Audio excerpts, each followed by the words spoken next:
ഓണമെത്തിയതോടെ കർണാടകയിലെ വയലുകളിൽ പൂക്കാലം. ഗുണ്ടൽപേട്ടിൽ പൂത്തുലഞ്ഞു നിൽക്കുന്ന പാടം കാണാൻ മലയാളികൾ ഉൾപ്പെടെ നിരവധി പേരാണ് എത്തുന്നത്. ആ വർണ്ണവസന്തം കണ്ടുവരാം. ഗുണ്ടൽപേട്ടിൽ നിന്നും അർജുൻ PS തയ്യാറാക്കിയ റിപ്പോർട്ട്. നമ്മളിപ്പോൾ നിൽക്കുന്നത് ഗുണ്ടൽപേട്ടയാണ്. കർണാടക ഗുണ്ടൽപേട്ടയിലെ മനോഹരമായിട്ടുള്ള ഒരു പൂപ്പാടമാണ് നമ്മൾ കാണുന്നത്. വിവിധ തരത്തിലുള്ള പൂക്കൾ നമുക്ക് കാണുവാൻ സാധിക്കും. ചെണ്ടുമല്ലി ആണ് ഇവിടെ പ്രധാനമായും കൃഷി ചെയ്യുന്നത്. നമ്മുടെ വയനാട്ടിലേക്കൊക്കെ കൂടുതലായും കയറ്റിവിടുന്നത് ഇത്തരത്തിൽ ചെണ്ടുമല്ലി പൂവാണ്. വിവിധ തരത്തിലുള്ള വിവിധ നിറത്തിലുള്ള ചെണ്ടുമല്ലികളാണ് ഇവിടെ നമുക്ക് ഇവിടെ നിന്ന് വയനാട്ടിലേക്ക് കൊണ്ടുപോകുന്നത്. അതുപോലെ തന്നെ സൂര്യകാന്തി പൂക്കളുണ്ട്. നിരവധി പേരാണ്, അതായത് വയനാട്ടിൽ നിന്നും മറ്റ് ജില്ലകളിൽ അടക്കം നിരവധി പേരാണ് ഇവിടേക്ക് എത്തുന്നത്. ഓരോ ജില്ലകളിൽ നിന്നും നിരവധി പേര് വരുന്നുണ്ട്. കുറച്ച് പേർ നമ്മളിവിടെ ചേരുന്നുണ്ട്. കണ്ണൂർ മമ്പറ സ്കൂളിലെ ടീച്ചേഴ്സാണ്. സാറേ, എങ്ങനെയുണ്ട് ഇവിടെ വന്ന് കണ്ടിട്ട്? ഇവിടെ നല്ല മനോഹരമായിരിക്കുന്നു. ഒരുപാട് പൂക്കൾ, വ്യത്യസ്തങ്ങളായ പൂക്കൾ.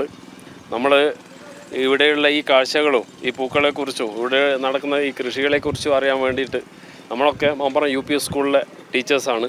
അപ്പോൾ ഇങ്ങനെയുള്ള കാര്യങ്ങളും ഒക്കെ മനസ്സിലാക്കാൻ വേണ്ടിയിട്ടാണ് നമ്മൾ ഇവിടെ എത്തിച്ചേർന്നിട്ടുള്ളത്.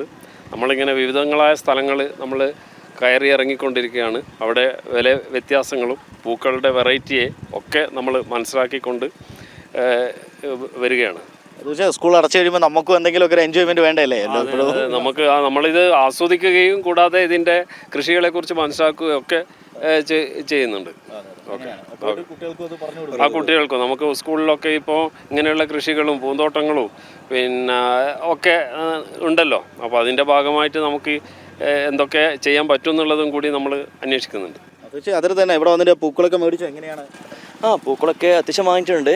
നമ്മുടെ നാട്ടിലെ അപേക്ഷിച്ച് അത്യാവശ്യം നല്ല രീതിയിൽ വില കുറവാണ്.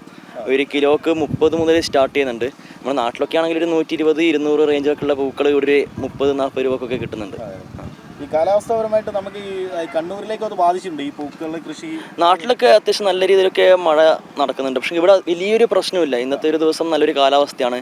അപ്പോൾ ഇന്നിങ്ങോട്ട് വരണോ വേണ്ടി നല്ലൊരു സംശയത്തിലുണ്ടായത്. പക്ഷേങ്കിൽ ഈ കാലാവസ്ഥ നല്ല അനുകൂലമാണ്, കുഴപ്പമൊന്നുമില്ല. നല്ല തീർച്ചയായും അത്തരത്തിൽ തന്നെയാണ് ഇവർ പറയുന്നത്. അധ്യാപകരാണ്. അവർ അവധിയൊക്കെ ആയപ്പോൾ, ഓണത്തിൻ്റെ അവധിയൊക്കെ ആയപ്പോൾ ഈ ഗുണ്ടൽപേട്ട വന്ന് അടിച്ചു പൊളിക്കാമെന്ന് പറഞ്ഞ് വന്നവരാണ്. ഈ പൂക്കളൊക്കെ കണ്ട് രസിച്ച് നടക്കുകയാണ്. മാത്രമല്ല ഈ അധ്യാപകർ മാത്രമല്ല, നിരവധി പേരെ നമുക്കിവിടുന്ന് കാണാം. ഫോട്ടോയൊക്കെ എടുക്കുന്ന ആളുകളുണ്ട് ഇവിടെ വന്നിട്ട്. അത്തരത്തിൽ തങ്ങളെ ഒരു കിട്ടിയ ഇടവേള ഒരു ആനന്ദകരമാക്കുക എന്നുള്ള നിലയ്ക്കാണ് ആളുകളൊക്കെ ഇവിടെ എത്തുന്നത്. അത്തരത്തിൽ മനോഹരമായ ഒരു കാഴ്ചയാണ് നമുക്ക് കാണുവാൻ സാധിക്കും. വലിയൊരു പൂപ്പാടമാണിത്. ഇത്തരത്തിൽ സൂര്യകാന്തി പൂക്കൾ കാണാം, അതുപോലെ തന്നെ ചെണ്ടുമല്ലി പൂവുകൾ കാണാം. വിവിധ തരത്തിലുള്ള ചെണ്ടുമല്ലി പൂക്കളുണ്ട്. നിരവധി ആളുകളാണ് ഇവിടേക്ക് എത്തുന്നത്. കൊച്ചു കുട്ടികളുണ്ട്, മുതിർന്ന ആളുകളുണ്ട്. അങ്ങനെ നിരവധി പേർ ഇവിടെ എത്തി ഈ പൂപ്പാടം കാണുന്നുണ്ട്. ക്യാമറമാൻ പ്രശോഭിനൊപ്പം അർജുൻ PS, ജനം, വയനാട്.